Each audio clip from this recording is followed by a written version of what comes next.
Hey, this is the DIY Magician, and we're here with music and sound effects.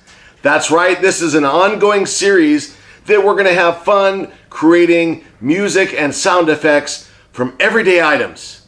So hang tight and come on back for some fun.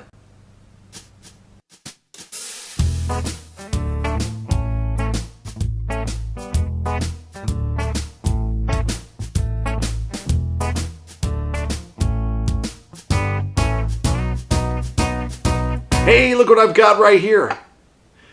Some pot and pan lids. What do you think I can make with these pot and pan lids? Music. That's right. If you want to have an impromptu band at home and you've got somebody tapping away on the pots or the pans as a drum, here's what you do to add to the event. You can use the lids as cymbals. Hold on tight.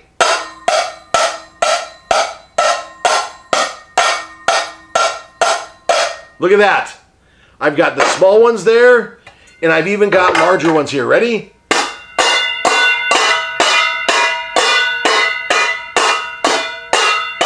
Different sounds. These are bigger, and this one is thinner. This has extra material, so it sounds different. So, or, wait, I gotta do it right. It could also, listen to this. If you do it right, it could also be, what time is it?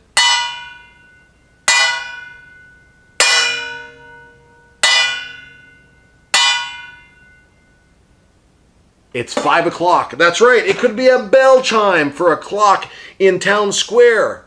It could be lots of things. But that's the fun with pot and pan lids. You can make music, or if you do it right, if you do the rubber handle, you can make sound effects. Thank you very much for coming along. I hope you had a good time, and we'll see you next time with how to create music and sound effects with everyday items. This is the DIY Magician. Bye-bye now.